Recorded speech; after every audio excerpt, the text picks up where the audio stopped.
Space had its own kind of silence, dense, endless, and heavy in ways sound could never explain.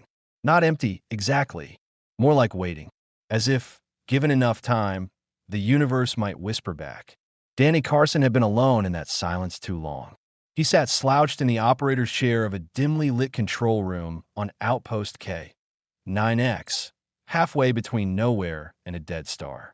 A mug of half-warm synth brew steamed beside him, the only comfort in a room full of flickering panels, status reports, and a faint smell of burnt ozone.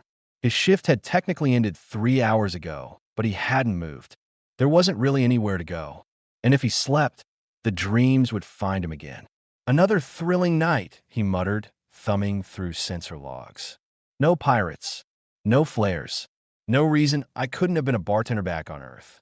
But then, something flickered, a broken pulse on the lower right screen. He straightened. It was faint, old code, not even in standard. The waveform twisted like it was trying to hold itself together through sheer will alone. "BZ," he called, leaning forward. "About signal. Sector Theta 9. Confirm it." The outpost's AI replied with the cheerful sarcasm of a know-it-all barista. "I'm shocked. You found something. Give the man a medal." Danny rolled his eyes. "Just scan it." There was a brief pause. Then BZ's tone shifted. More focused. Adrift vessel confirmed. No active drive signature. Structure appears Volari, possibly ceremonial. Life support systems down to 5%. One occupant detected. Vital signs failing. Danny's hand was already reaching for his flight suit. He didn't even think about it. Just moved. The outpost doors hissed open, and the cold metallic breath of the airlock greeted him like an old friend. Within minutes, his small rescue craft launched into the asteroid field, cutting through the dark with quiet precision. As he passed the first debris cluster, his knuckles whitened on the controls. Somewhere in his chest, old memories stirred. This wasn't his first rescue, but maybe his last one still haunted him. 3 years ago, a mining freighter had gone down in the Zeta Ring. A woman trapped inside. Danny had been just seconds too late, watched helplessly as the hull collapsed. He still remembered the way her voice broke over comms before the static swallowed her. He'd never forgotten the sound. So this time, he didn't speak. Just flew. Sharp, focused, determined. The wreck came into view like a broken blossom. Petals of silver and deep violet crumpled inward. Volari design, unmistakable. Their ships were more than vessels. They were grown, living things, elegant, symbolic, tuned to beauty and energy flow. But this one was wounded. One whole flank had been sheared open, exposing fibrous tech that pulsed faintly in protest. Danny maneuvered closer. BZ, prep medical. Already done. And, might I suggest, not crashing into alien royalty this time. He ignored it, locked onto the side hatch with magnetic clamps, and entered the craft. The cold hit first. Not sharp, but dead. The kind of cold that sank through the suit and whispered at your bones. He moved slowly through the corridor, flashlights sweeping across carved reliefs and collapsed walls. The lights, if you could call them that, glowed, faint blue, organic like bioluminescence clinging to the edges of the wreckage. Then he found her. She was curled in the far corner of the chamber, her form still and statuesque. A tall woman, maybe taller than him, draped in torn ceremonial fabric. Skin a deep violet, the tone of bruised skies before storms. Long black hair, streaked with silver, flowed like dark water over her shoulders. She didn't move, but her eyes were open, barely. They glowed faintly, as if powered by something ancient and fading. A thin trail of violet blood ran from a gash across her ribs. One hand still clutched what looked like a pulse crystal cracked down the middle. Danny's breath caught in his throat. There was something wrong about her stillness. Not that she was dying. He'd seen dying before, but that she wasn't afraid. She looked at him not like a stranger, but as if she recognized him. He knelt, checked vitals. Weak, thready pulse. Faint respiration. Her body was too cold, hypothermic, and fading fast. "Hey," he said gently, not expecting her to understand. "Don't give up. I've got you." He applied med gel to her wound, then wrapped thermal fabric around her body. As he lifted her, surprisingly light for someone her size, her fingers twitched. Then she touched him, just a brush of fingertips against his neck. But the moment she made contact, the ship seemed to pulse, like a breath drawn inward. Danny's vision stuttered. For a heartbeat, he wasn't in the corridor. He saw stars, hundreds of them, swirling in a dance. Then faces, Valari voices in ritual song. A circle of lights, hands bound in glowing threads. His own face reflected in a pool of still water. Then it was gone. He staggered back into reality with her still in his arms. She'd passed out again, her head resting on his shoulder. Beezy's voice came through the comm. Danny, you're not answering. I swear, if you've been assimilated.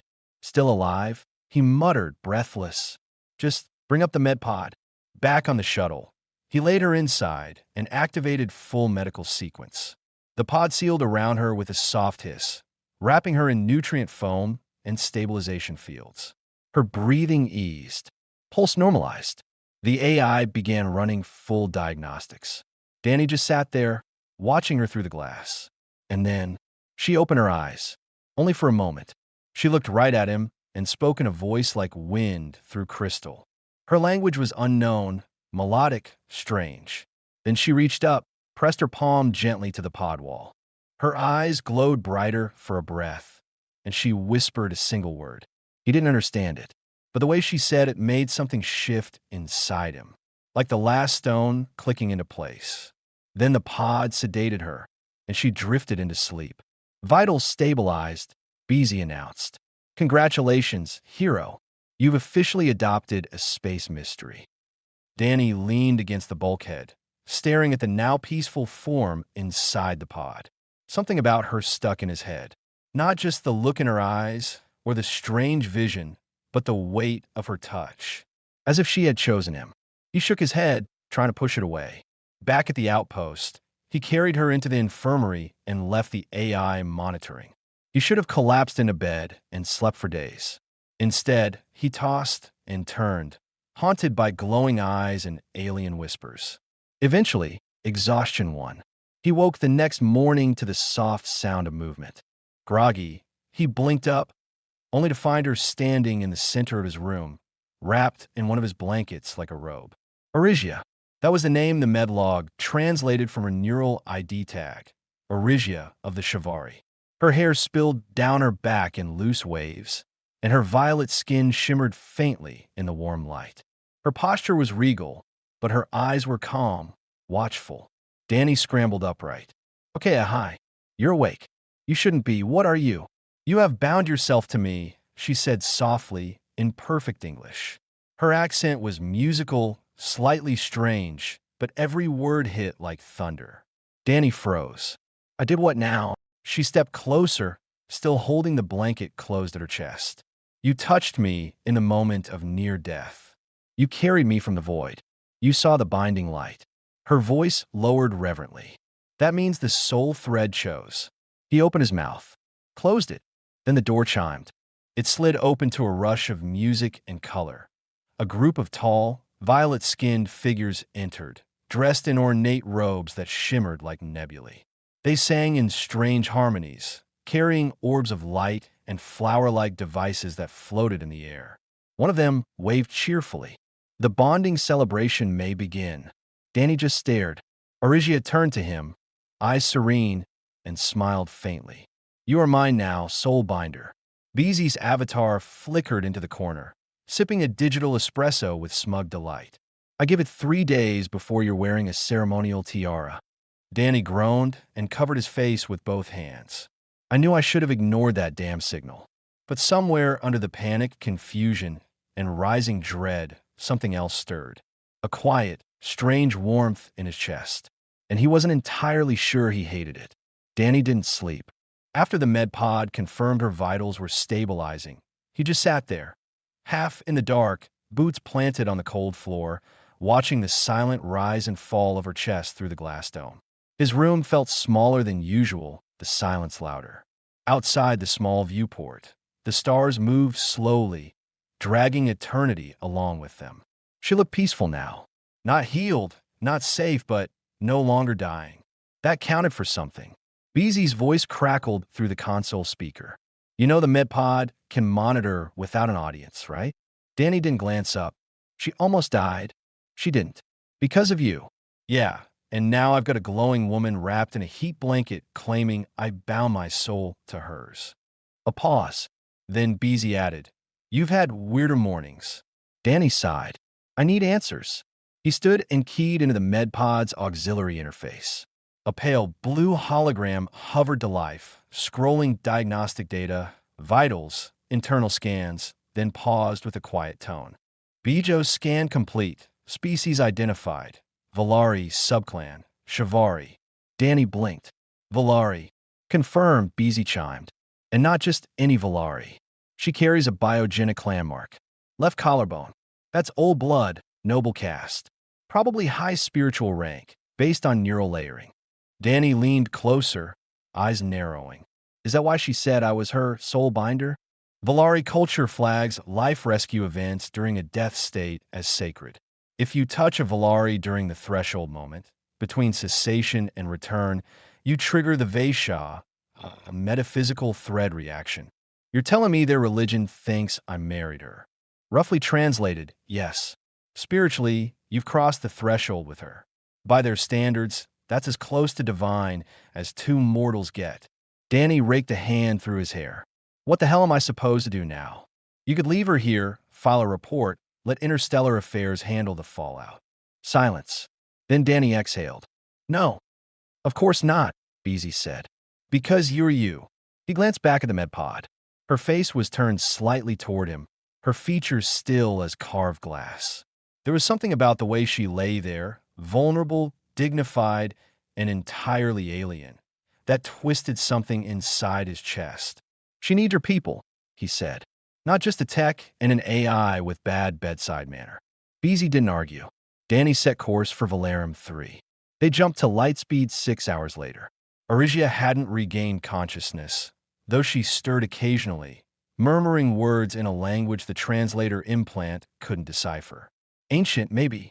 Private. Her pulse remained steady. Breathing shallow, but rhythmic. Stable. The flight gave Danny too much time to think. He remembered the look in her eyes when she touched him in the wreck.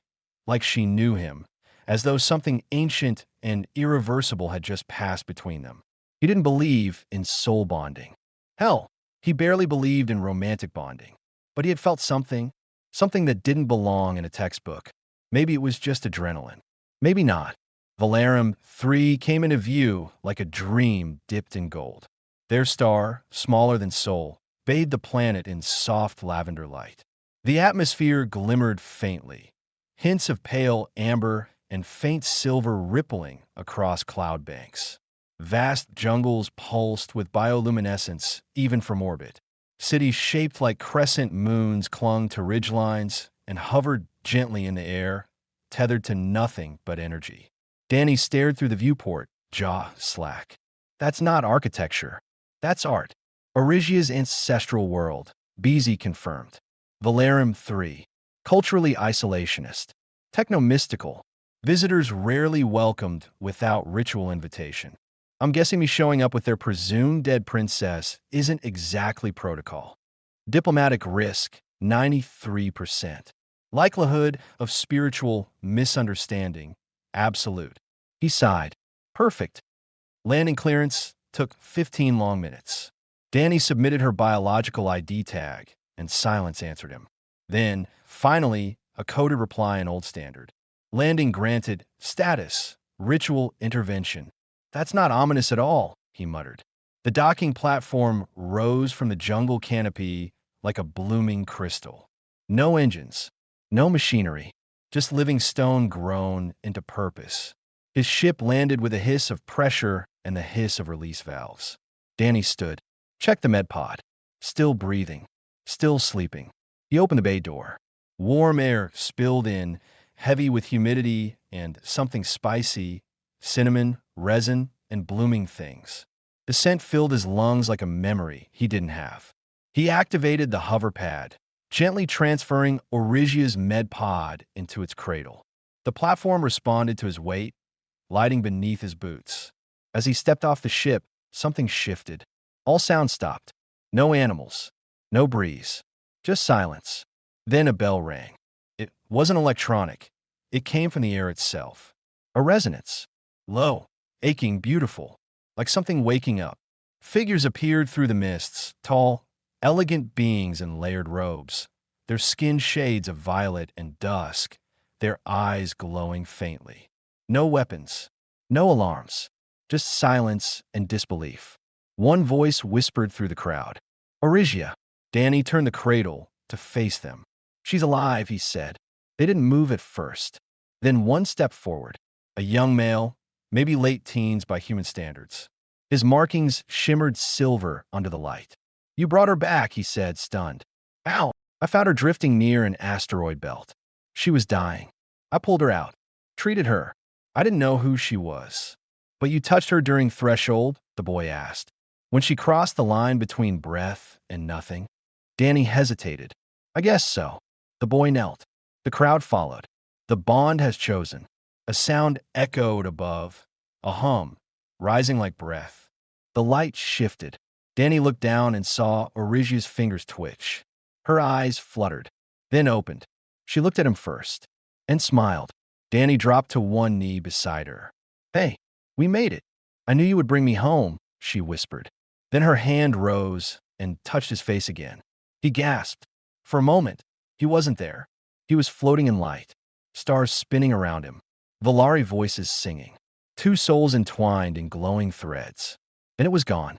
He stumbled back, breath shaking. The crowd murmured. Soul thread confirmed. An elder stepped forward, tall, regal, her robes covered in shimmering runes. Her voice was rich with gravity. You're now bound, human, not by law, not by treaty, but by something older. The thread does not choose lightly. Danny's mind reeled. I didn't ask for this. Nor did she, the elder said. The thread asks for nothing. It simply is. Danny looked back at Origia. She was still watching him, tired, trembling, but alive. She held his gaze like it mattered. I just wanted to save her, he said softly. And in doing so, you have changed her path, the elder said. And yours. Beezy's voice hummed quietly in Danny's earpiece, dry as always. Well, I hope you packed a ceremonial tunic, Romeo. Danny exhaled, heart pounding. He hadn't meant for this, but somehow it felt right, and terrifyingly real. Danny never imagined he'd walk through a crowd of aliens while holding hands with one of their highborn daughters, flanked by a silent entourage of glowing-robed mystics who treated his presence like he was some kind of cosmic gift delivered by fate. Yet here he was, and his palm was sweating. The Shivari city, if it could even be called that, felt more like a living sculpture than a place people actually lived. Its structures seemed to grow rather than be built. Enormous spires wound from translucent stone, spiraling toward the sky, their surfaces alive with shifting lights. Archways were grown from interwoven crystal and vine, and instead of streets, smooth paths pulsed faintly beneath his boots, reacting to his steps like a heartbeat in sync with his own.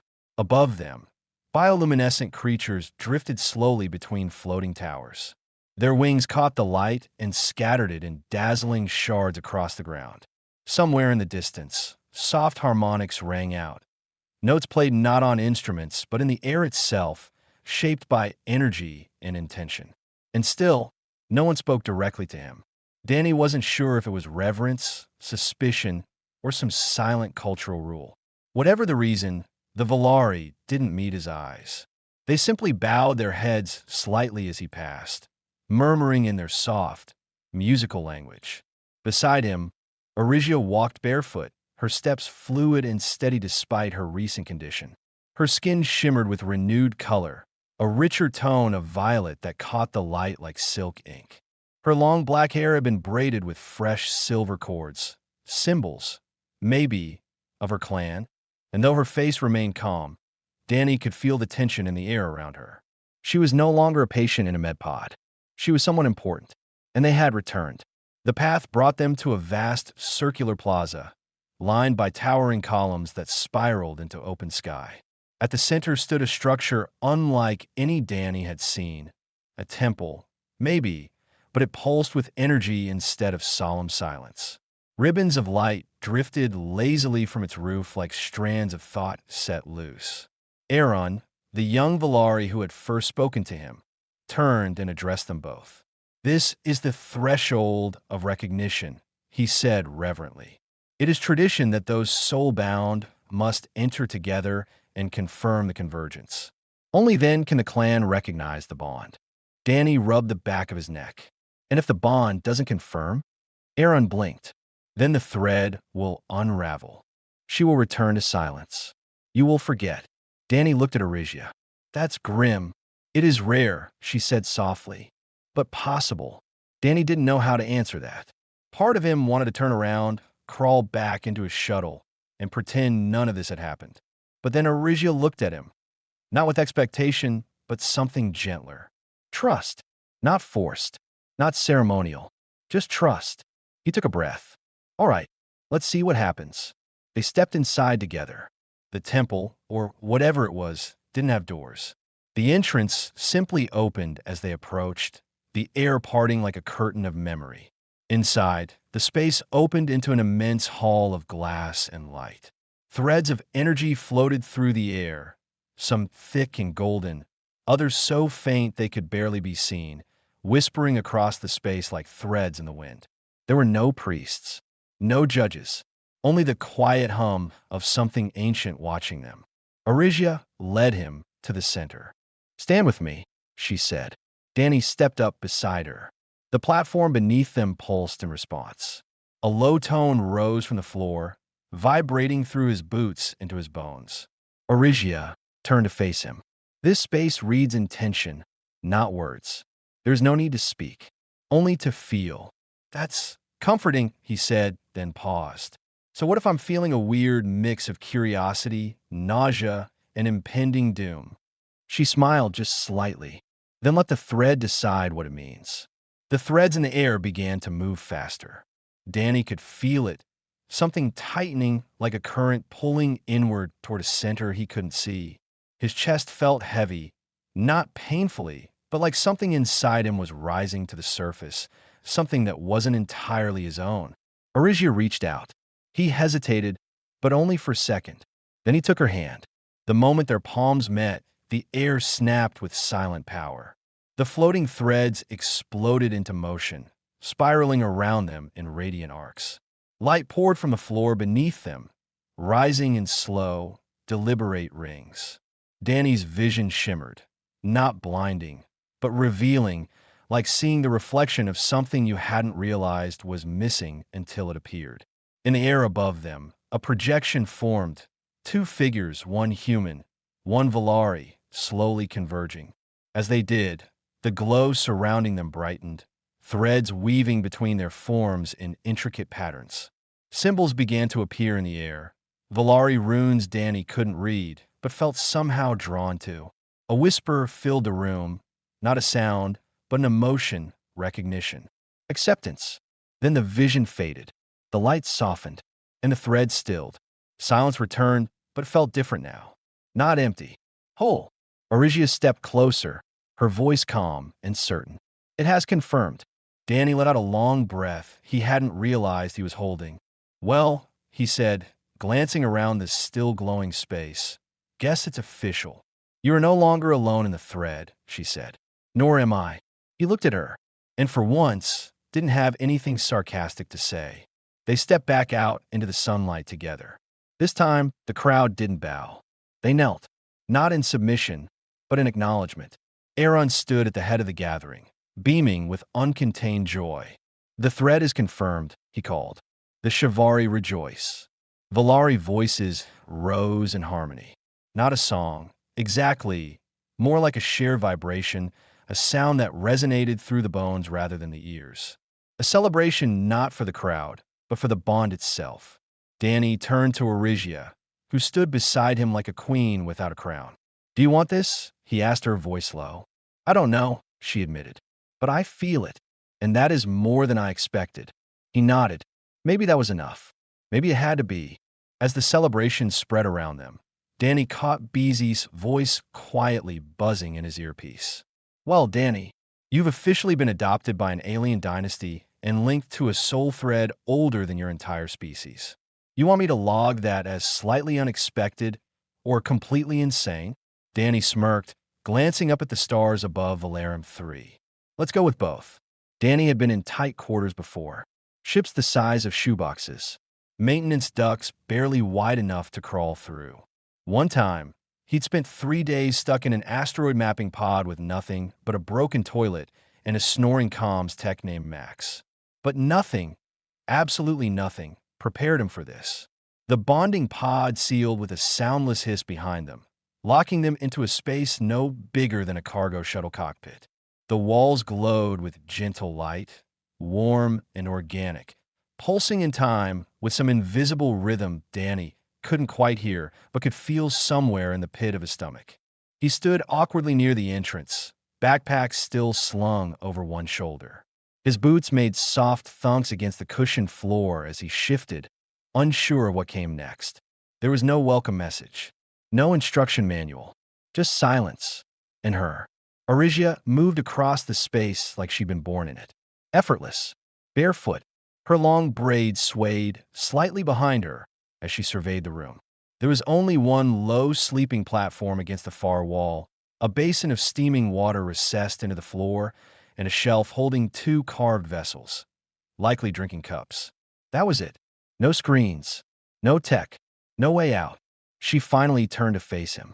"This space is sacred," she said, her voice soft but absolute. "It is designed to synchronize us.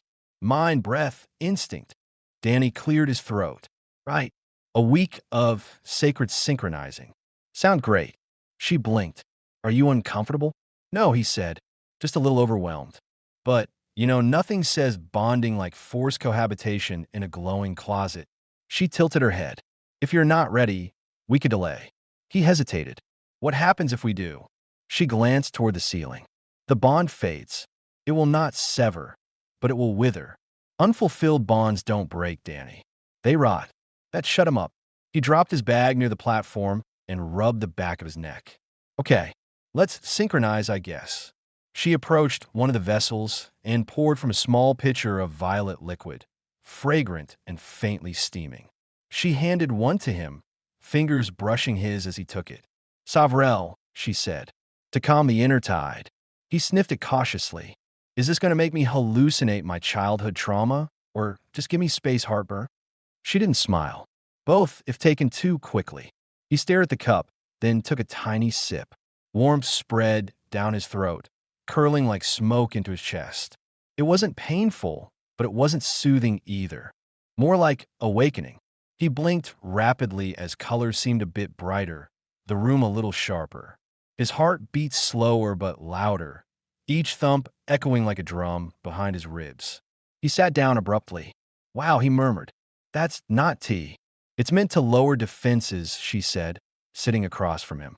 Her legs folded beneath her effortlessly. "You cannot bond if you're armored inside." Sounds invasive. She held her cup between both hands, not drinking. "It is meant to be intimate, not comfortable." Danny leaned back against the wall. "Intimate and uncomfortable. Yep, that's my dating history in a nutshell." This time she did smile, barely, but it was there. They fell into silence for a while.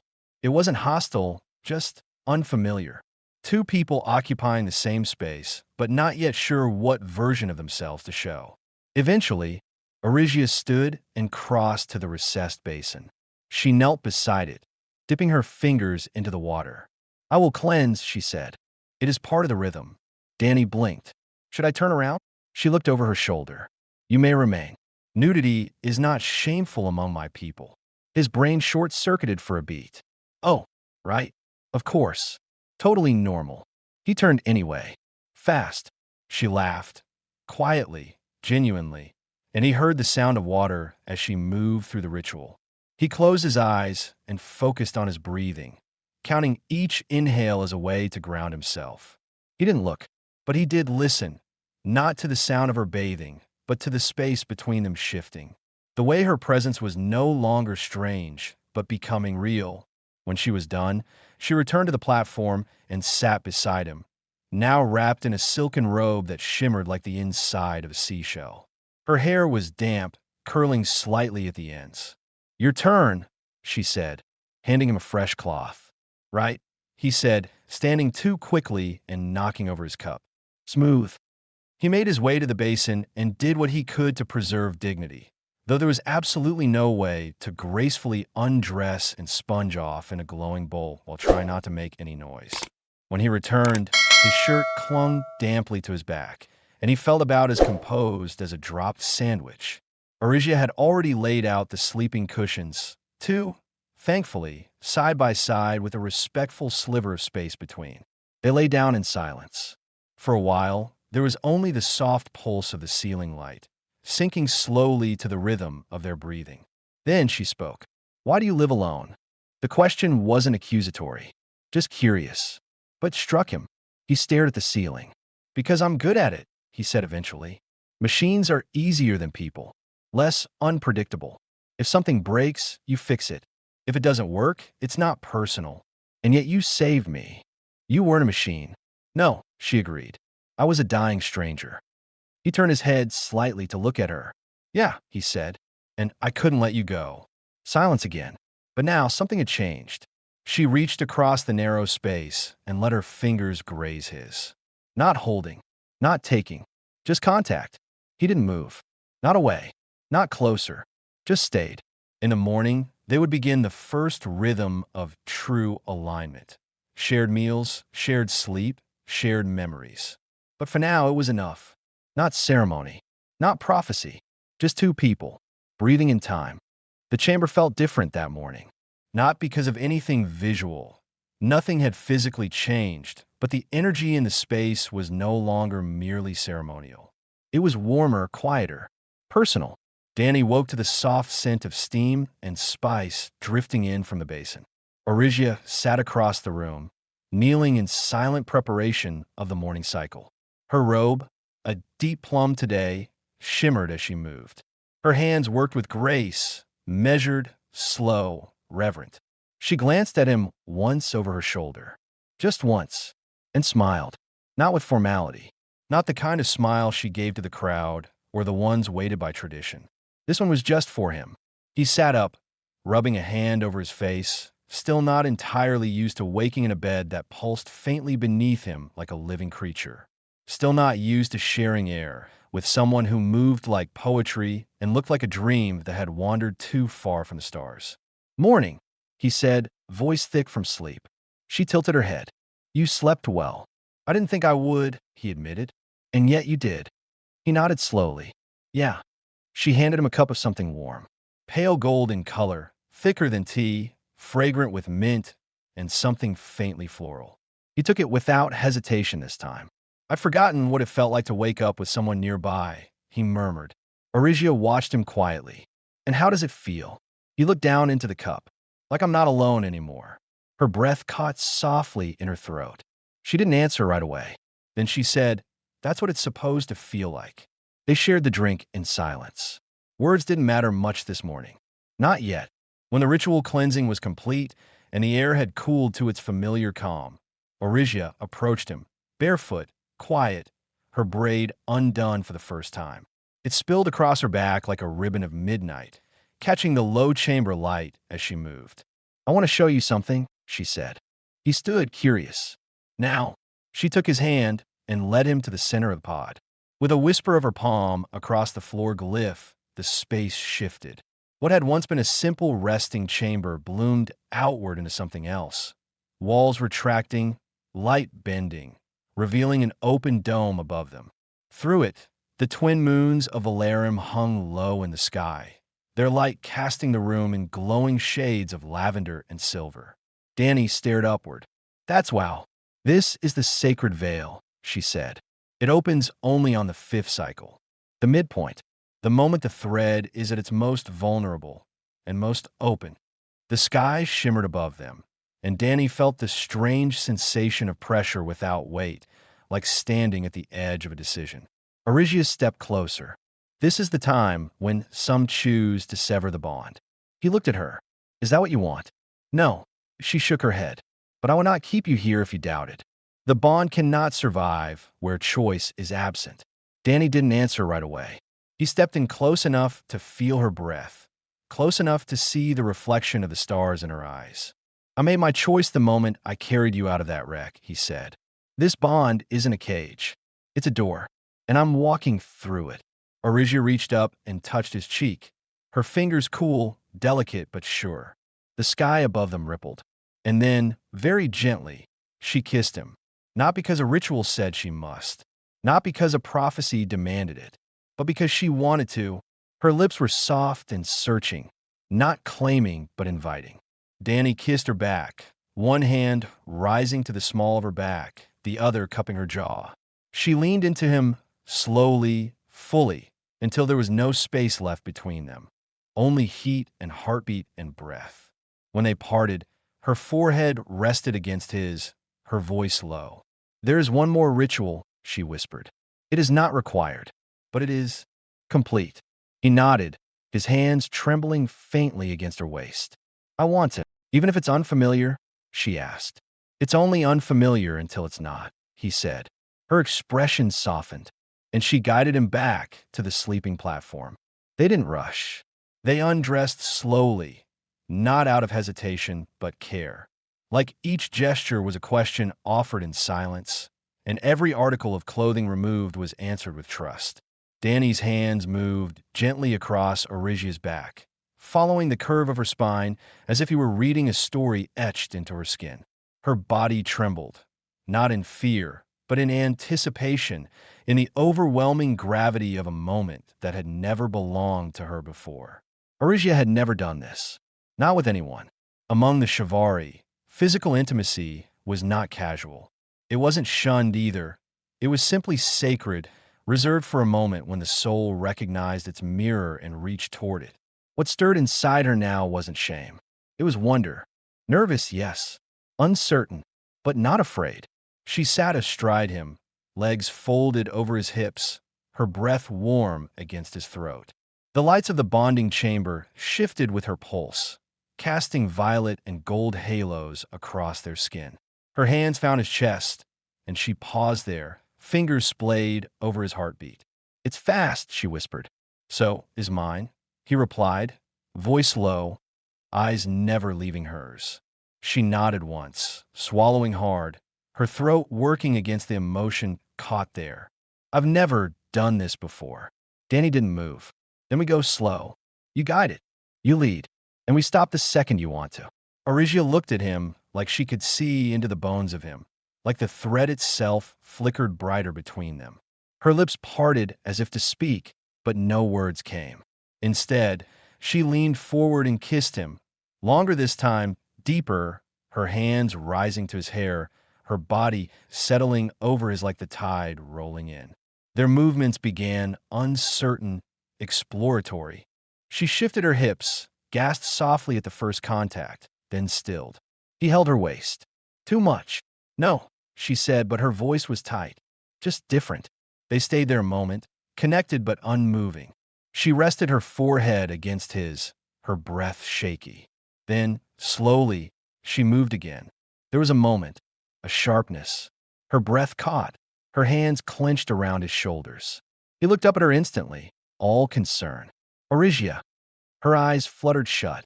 It's all right. It's only the first time. He held still, waiting for her to signal.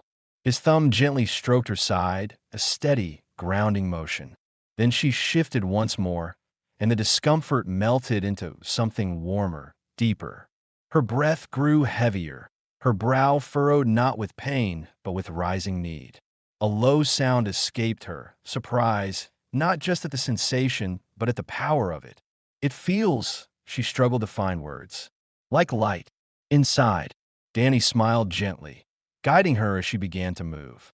Their rhythms slowly synchronized, not rushed, not hungry, just present.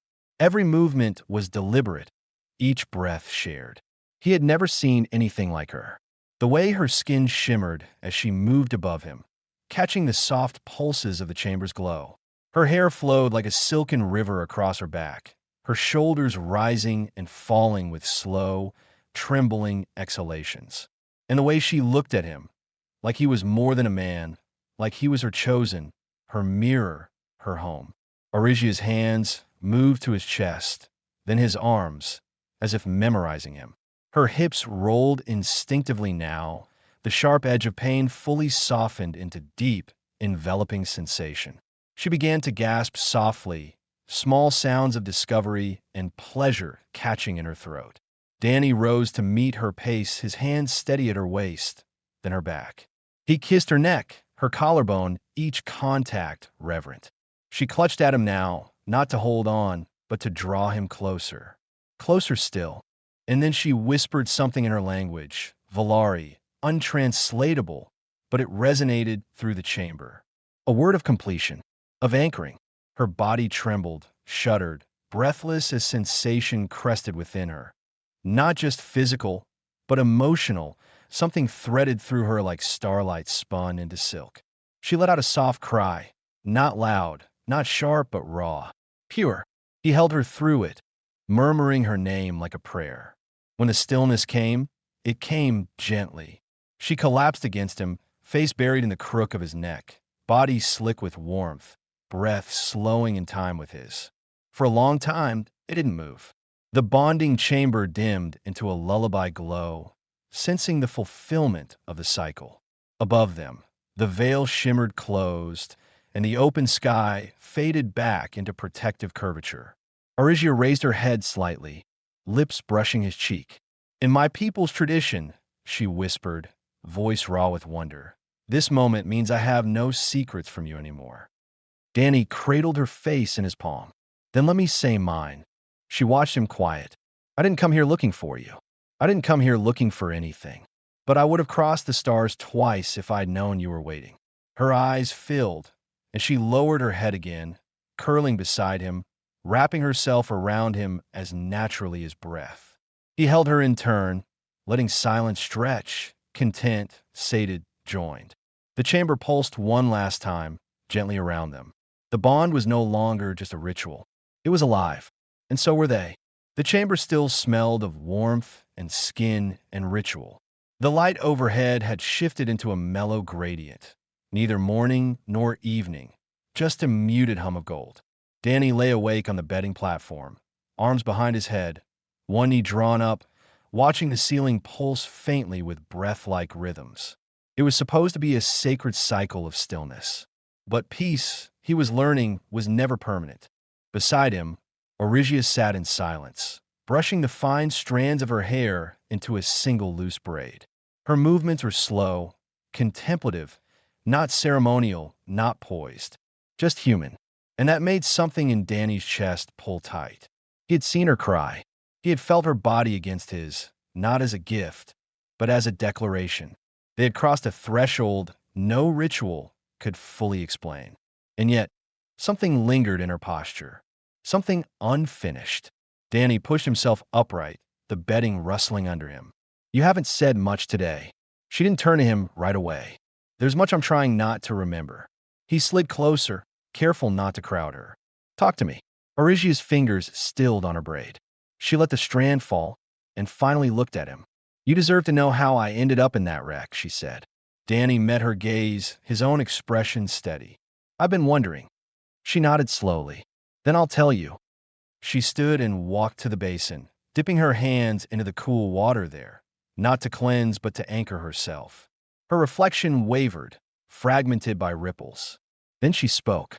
"I was chosen to serve as a speaker to the outer threads.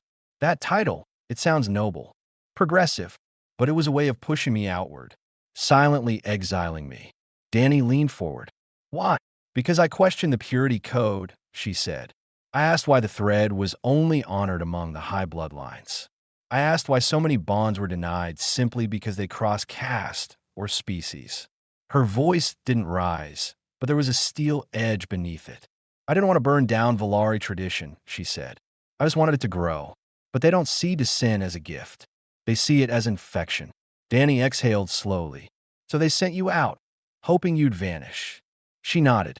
"The route I was given was unstable, mapped poorly, with irregular asteroid activity. I was told I'd have escorts, elite pilots from the Ivory Line. But they weren't protectors. They were watchers, sent to witness my erasure." Danny's stomach tightened. "They sabotaged the NAV system," she continued. overloaded the resonance crystals, ruptured the life support just enough to cause a failure without making it look deliberate. I barely made it to the escape pod. She paused. I watched them drift away in the shuttle. No distress call, no retrieval attempt. Just gone. Danny crossed the room and sat beside her at the basin. He didn't speak, didn't try to fill the silence. He just placed his hand over hers in the water. She turned her palm upward, accepting the touch. I floated for 4 days, she whispered. No signal, no way to navigate. Just me and the bond thread flickering out. I accepted I would die. Danny's jaw clenched. And then I showed up. She looked at him, and everything they feared came true. He blinked. What do you mean? You weren't Valari. You weren't even part of the thread.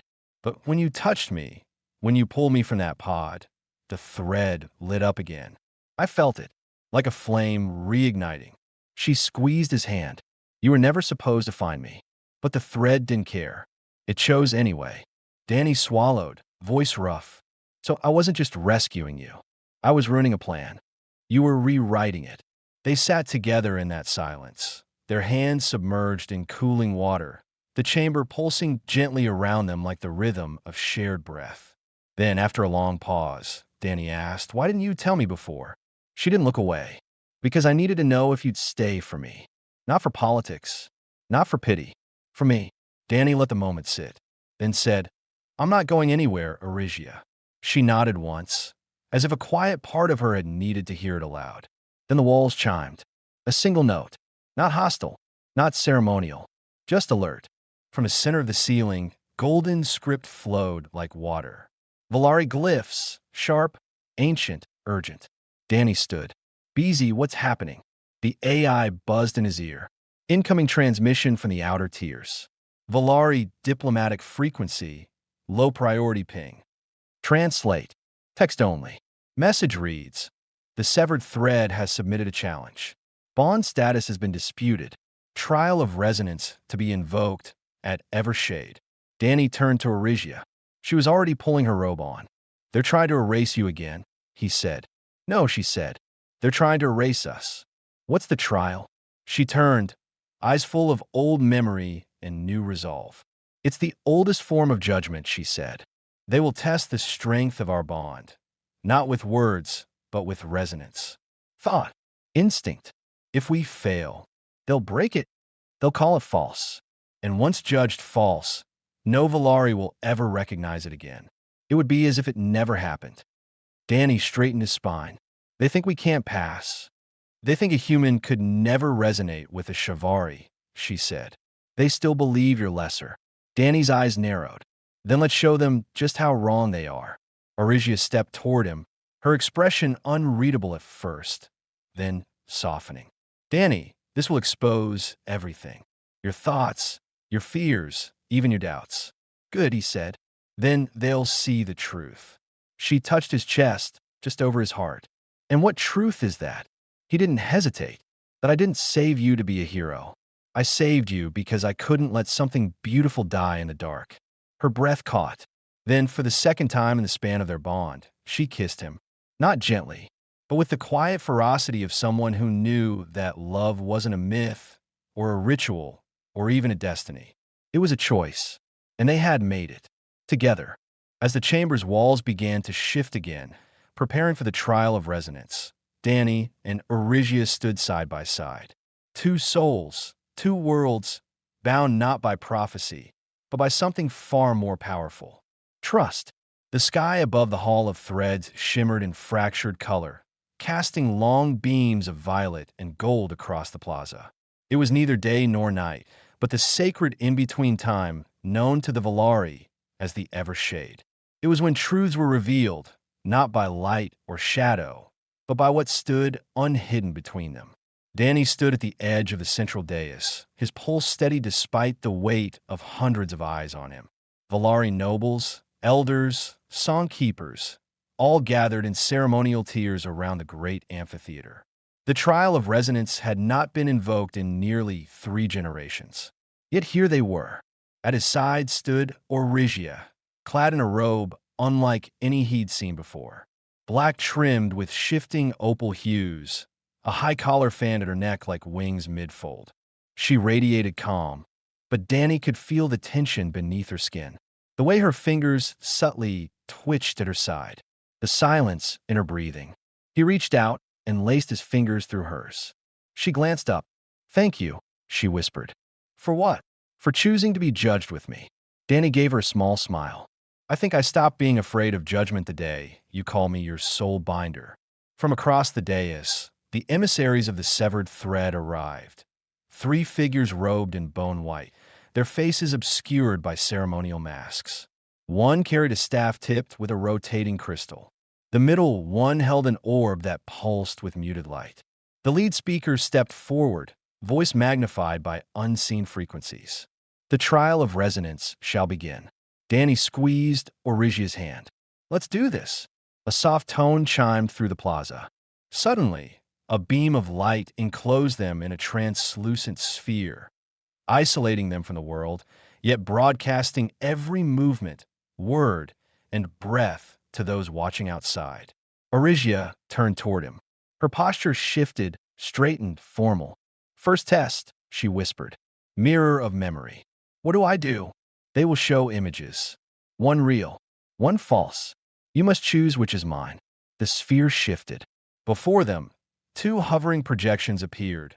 One showed Origia as a child beneath a massive bioluminescent tree, her fingers dipped in glowing sand. The other showed her standing beside a pale ocean, speaking to someone who looked like her, but with green eyes. Danny watched them both, and he knew.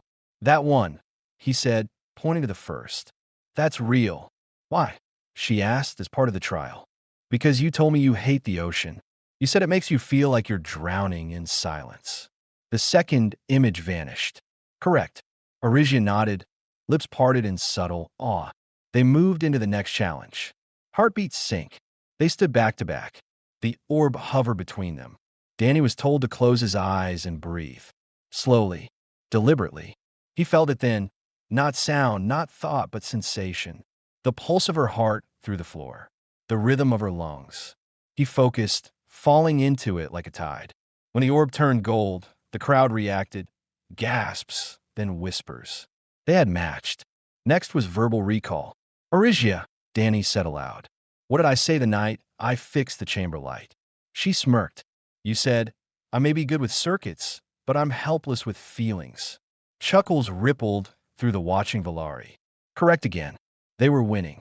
And then came the final test. The sphere of division. A wall of energy formed between them, blocking sight, sound, even heat. A voice echoed from above, neutral and precise. "You may walk away, without shame, without punishment. Return to your own." Danny stood frozen. The door behind him glowed softly, a passage back to his ship, to Earth, to solitude. And then he heard it, faintly, not in sound, in his bones. Origia's heartbeat. He turned from the glowing door and stepped back toward the wall. At the same moment, from the other side, the wall dissolved, revealing Origia walking toward him, tears in her eyes. Neither had hesitated. The sphere vanished.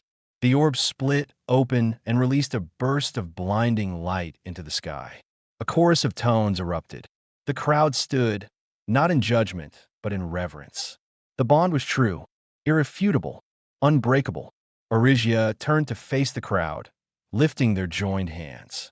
"Let this union stand not only as a bond of soul," she said, voice unwavering, "but as proof that the thread is not confined by blood or species.